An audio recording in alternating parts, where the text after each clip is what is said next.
Inacreditável. Bom, vamos falar de futebol. Vambora. Daqui a pouquinho tem o Arthur Quesada, daqui a pouquinho tem o Ricardinho Martins. Queria começar com o Flamengo. O Flamengo ontem jogou no Maracanã, venceu o Amazonas por 1-0.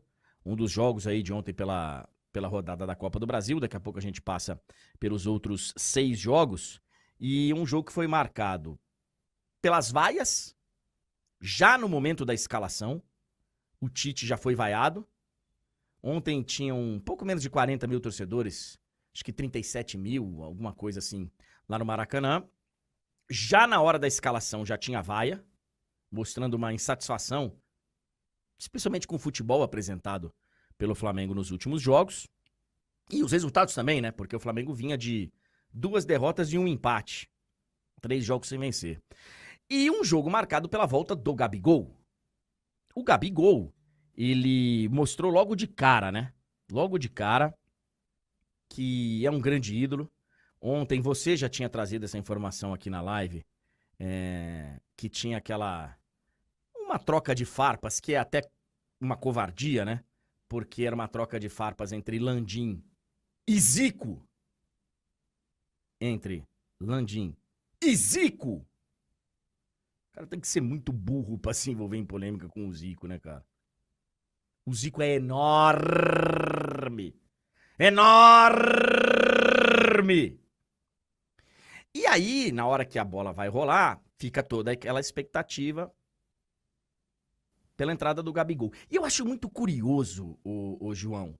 E aí, cara, não tem muita explicação lógica. Porque o Gabigol, além de ter ficado afastado aí 30 e tantos dias, ele não tava jogando bem. Ele não tava nem como titular, ele não tava... Há muito tempo que o Gabigol não joga do nível que a gente sabe que ele já entregou em determinado momento, que ele pode jogar. Mesmo assim, a volta do Gabigol ontem parecia, né? A volta do Romário no auge, quando a gente teve que buscar o Romário para classificar para a Copa de 94, o Ronaldo voltando de contusão. Parecia um negócio tanto a tal ponto de o Tite tê-lo colocado em campo, ter feito uma substituição que eu achei equivocada, mas depois ele explicou que o Dela Cruz estava sentindo, né?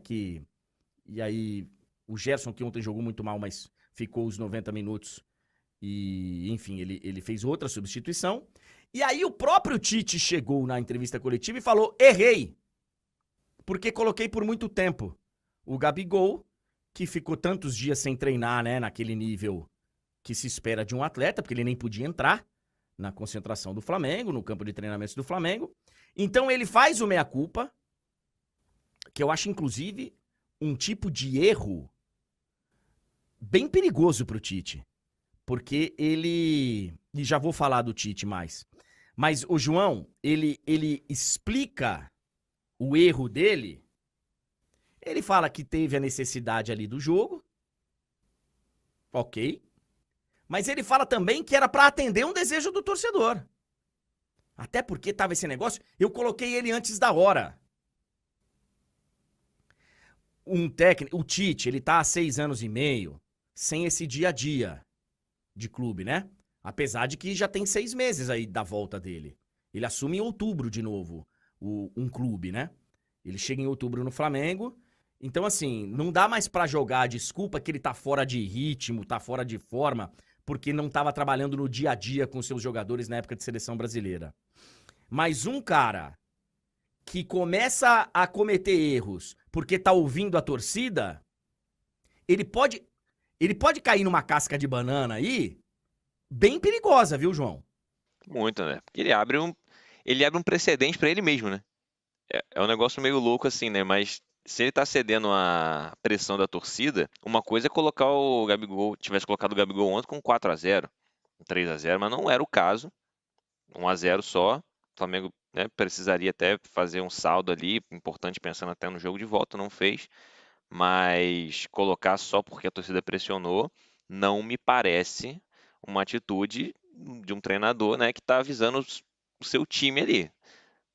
Mas assim, ao mesmo tempo, não tô fazendo advogado do diabo não, mas ao mesmo tempo a gente sabe, enfim, da pressão da torcida do Flamengo, o tamanho que o Gabigol mostra a cada dia, a cada polêmica que ele tem para a torcida do Flamengo, parece que aumenta essa idolatria. Então, eu até consigo pensar um pouquinho com a cabeça do Tite, mas certo nesse sentido ele não tá. Não, pensar com a cabeça dele eu também consigo. Falar, pô, eu vou colocar o Gabigol aqui. O Gabigol entra, faz um gol, faz 2 gols. E, pô, o torcedor fica feliz. O time consegue um resultado melhor, porque o Flamengo, se jogar a bolinha que tem jogado, vai correr risco na partida de volta. Vai correr risco na partida de volta. E aí ele sai de lá consagrado. Pô, coloquei o Gabigol e a paz volta a reinar no universo rubro-negro. Mas não foi assim. O time saiu vaiado, o Gabigol jogou. Não dava pra esperar muito, além do que ele mostrou, porque o cara tá sem jogar há um tempão, já não tava jogando bem. Ainda ficou mais de 30 dias sem treinar. Realmente não ia fazer milagre. E agora, tem outra declaração do Tite que eu também achei esquisita. Ele falou o seguinte, porque ele tem várias ausências aí, né? Ao longo dos últimos jogos. Algumas por opinião, por vontade própria, opinião da comissão e tal, né? De poupar jogadores e tal, aconteceu em alguns momentos. E outras por necessidade. E aí ele fala, na entrevista, que, pô, eu tô sem fulano. Aí realmente, pros outros que entram, tipo assim, né, que são bem abaixo, aí falta também confiança, falta...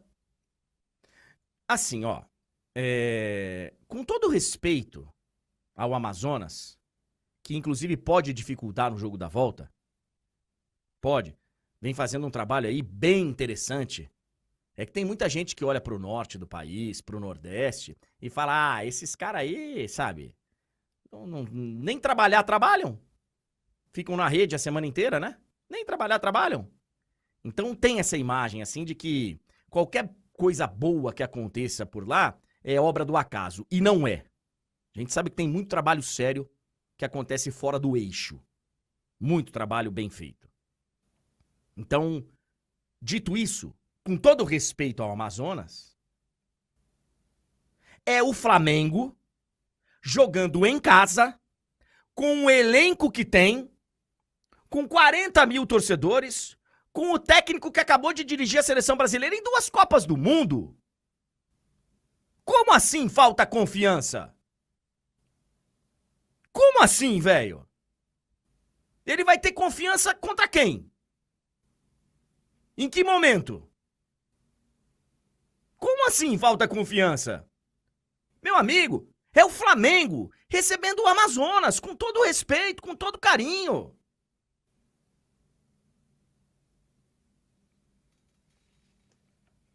Vamos ver o jogo da volta. O Tite, João, eu já falei isso aqui algumas vezes. O Tite tem que tomar um baita cuidado, porque a maneira que o Tite se expressa, aquela maneira mais professoral e tal, aquilo ali é muito bacana quando tá funcionando. Inclusive, funcionou durante 6 anos e meio na seleção brasileira, porque ele soube administrar muito bem a imprensa, como ele lidava com... Chamava os jornalistas pelo nome, convidava pra ir lá na CBF e tal. Ele sabe fazer esse... E enquanto isso, tinha gente que falava, eu inclusive, estão levantando muito a bola da seleção. Brasil chegando como uma das grandes potências, pronto pra ganhar a Copa. Olha o nível de adversários que o Brasil tá tendo. Olha, não é bem assim. Mas ele transitou de forma tranquila durante 6 anos e meio. De forma tranquila. Agora, ele tem uma torcida exigente, muitas vezes, entre aspas, chata, que chega a vaiar antes mesmo da bola rolar, já tá vaiando, que vai cobrar, porque sabe que tem grandes jogadores, tem um elenco daqueles à disposição, tem estrutura, tem dinheiro. E aí, quando as coisas não funcionam, esse tipo de discurso, ele passa a ser um alvo muito fácil para as pessoas, por exemplo, falarem, aí, ó, é muito blá blá blá, é muito, porque o externo desequilibrante, e aí chama o assistente para falar e chama o outro para dar entrevista junto. Isso é muito bacana se tiver no momento legal, porque no momento da crise é muito fácil apontar o dedo e falar, é muito blá blá blá, fala muito, fala muito. O Tite tem que se cuidar, viu, João? André, pegando o gancho que você está falando em relação às entrevistas, declarações e colocar não só ele para falar, eu acho que dividir os méritos do trabalho ali é muito justo. Ontem, até na prévia do jogo, quem falou foi o filho dele, o Matheus, né? E uma das falas que ficou acho que ficou na minha mente também, de muitos torcedores do Flamengo, principalmente, foi o Matheus que falou: o Flamengo tem que fazer o simples. O simples vai, né, acabar levando ali ao sucesso ou de alguma forma à vitória. Mas o que eu ouvi muita gente falando, e eu concordo também, é que esse elenco do Flamengo, né, com o elenco que tem, com o treinador que tem, com as ferramentas que tem, os centros de treinamento e tudo mais, fazer o simples às vezes beleza, é o que você tem que fazer durante o jogo. Mas eu não acho que o Flamengo fazer o simples é o que vai levar o Flamengo a uma vitória, ou campeonato, ou etc. O Flamengo pode fazer o simples em muitos momentos do jogo, mas o Flamengo tem potencial para fazer muito mais que o simples. E enfim, acaba caindo, e aí só para devolver para você aí, o que todo mundo está falando, ou todo mundo, a maioria, né? Que é a questão do jogo posicional do Tite. Ontem o jogo foi modorrento nesse sentido de bola para o lado, bola para o outro, volta a vir. Tudo bem que eu acho que é até legal você trocar passes ali, ter uma posse de bola, mas que ela seja efetiva. E não foi o caso ontem. O Flamengo teve quase 70% de posse de bola, chutou 12 vezes, 4 só no alvo.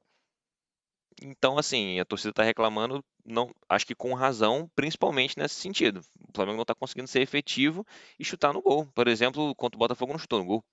Então, é complicado. Eu até entendo a declaração, né? Tem que fazer o simples, mas se fosse pra fazer o simples, velho, não ia trazer o técnico que acabou de dirigir a seleção brasileira em 2 Copas do Mundo. Pra comandar essas feras aí. O cara tem. O cara tem vários limões pra se fazer uma limonada. Então, o Tite tem que tomar cuidado, cara, porque é muito fácil, é muito rápido você passar de o técnico da seleção brasileira que chegou no Flamengo para o encantador de serpentes, por exemplo. O cara que é eu vi aqui no alguns termos aqui, que ele já tá sendo chamado, inclusive. Então, eu gosto muito do Tite, acho o Tite um grande treinador, mas ele precisa mostrar, né? Porque há 6 anos e meio eu não considerei o trabalho dele na seleção bom, achei um trabalho bem razoável, para não falar nada diferente, mas enfim, ok, ficamos por aqui. Razoável, diferente de muita gente que fala, nossa, que maravilha, o trabalho. Não acho que o Brasil chegou como favorito, chegou como um dos postulantes, mas não chegou como favorito na Copa do Mundo. A gente sabe o que aconteceu, e assim, com coisas inclusive muito negativas, que ficaram de saldo. Mas o Tite sempre eu considerei um bom treinador de clubes e tal. Só que ele precisa mostrar de novo, né? Porque o último grande trabalho dele num clube já faz bastante tempo. E, por exemplo, se ele tivesse com esse tipo de discurso no Corinthians, lá ele tem um crédito. O torcedor ele tem um crédito com o torcedor.